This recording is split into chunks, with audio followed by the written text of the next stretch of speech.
Assalomu alaykum. Bugungi video darsligimizda buyrak arteriyalari, ularning tarmoqlari va albatta nefron haqida gaplashamiz. Demak, buyrak arteriyasi, arteria renalis.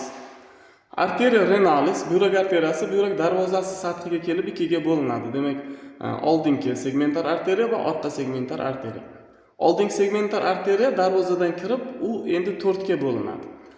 Demak, yuqorigi segmentar arteriya, arteria segmentaris superior, oldingi yuqorigi segmentar arteriya, arteria segmentaris anterior superior, oldingi pastki segmentar arteriya, arteria segmentalis anterior inferior va pastki segmentar arteriya, arteria segmentalis inferior.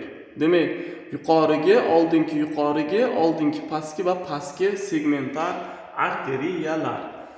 Bu arteriyalar endi e'tibor qilamiz, mana buyrakni piramidalari sathiga borib, har biri yana ikkitadan shoxni beradi. Odatda ikkitadan, ba'zida mana misol uchun ma'munda mana 3 ta shox bergan. Demak, bu shoxlar endi piramidalarni ikkita yon tomonidan yuradi. Yon tomonidan yuradi va ular demak piramidani, demak bilamizki, mana bu qismi mana asos qismi sathiga borib demak qo'shiladi. Demak, e'tibor qilamiz, misol uchun mana bu oldingi yuqorigi segmentar arteriya. Bunisi oldingi pastki segmentar arteriya. Ikkalasidan hosil bo'ladigan mana ikkitadan arteriya. Bu arteriyalar mana demak asos qismiga borib, piramidaning asos qismiga borib, demak ikkalasi mana qo'shildi va ravoqsimon arteriyani hosil qildi. Va mana shu ravoqsimon arteriyadan, ya'ni arteriya arcuatadan demak bo'lakchalar aro arteriya interlobularis hosil bo'ladi. Endi arteriya interlobularisda chiquvchi shoxlar haqida gaplashamiz.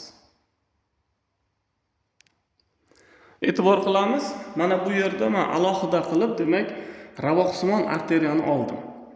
Ravoqsimon arteriyadan mana nima chiqdi? Arteriya interlobularis.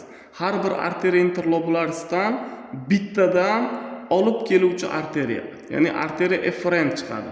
Arteriya efferent demak mana kelib, mana bu yerda koptokchani hosil qiladi, ya'ni chigal hosil qiladi va biz buni buyrak koptokchasi deb aytamiz. Glamur deymiz. E'tibor qilamiz, bu arteriya juda yirik, endi biroz yirikroq bo'ladi. Va koptokchani hosil qilgandan keyin koptokchadan chiqib ketuvchi arteriya efferens deyiladi va bu arteriya afferensga qaraganda biroz kichkinaroq bo'ladi. Demak, ko'p miqdorda bu yerda mana keldi qon, lekin oz miqdorda ketyapti. Demak, glamurga to'xtalamiz. Glamur bu demak koptokcha, hosil bo'lishi arteriya afferensdan hosil bo'ldi. Glamur uning ostida mana Shumlian-Baumann kapsulasi joylashgan bo'ladi. Demak, Shumlian-Baumann kapsulasi ikkita varoqdan iborat. Mana bunisi visceral varoq, ya'ni ichki varoq, qolgan mana bu tashqi varog'ini biz parietal varoq deb aytamiz. E'tibor qilamiz, visceral hamda parietal varoqlarning orasida ozgina mana yoriq bo'ladi. Ya'ni biroz bo'shliq bo'ladi va aynan mana shu yerga birlamchi siydik demak hosil bo'lib tushadi. Qayerdan? Mana bu koptokchaning tarkibidan birlamchi siydik demak tushadi. Chunki mana bunda teshiklar bor. Visceral varog'ida va o'sha orqali demak mana shu yerga siydik tushadi. Demak, buni tarkibidan, ya'ni olib keluvchi arteriyaning tarkibidagi o'sha qondan mana shu yerda demak birlamchi siydik tushdi. O'sha uchun ham olib ketuvchi arteriyaning hajmi biroz kichkinaroq. Demak, aynan mana shu koptokcha bilan Shumlian-Baumann kapsulasi bu nefronning birinchi qismi. Demak, nefronda 4 ta qism bor. Uni birinchi qismi koptokcha bilan Shumlian-Baumann kapsulasi hisoblanadi va biz uni buyrak tanachasi deb aytamiz. Ikkalasini buyrak tanachasi deb aytamiz. Ikkinchi qismi bu proksimal nay. Mana biz ko'rib turibmiz, egri-bugri shaklda, bu ham proksimal nay, tanaga yaqin nay deb aytamiz. Va uchinchi qismi mana genli halqasi. Ayrim adabiyotlarda genli qovuzlog'i deydi. Shu genli halqasi bu nefronning uchinchi qismi. Va albatta 4-qismi mana bu demak distal nay. Demak, nefronda 4 ta qism bor ekan. Takrorlayman.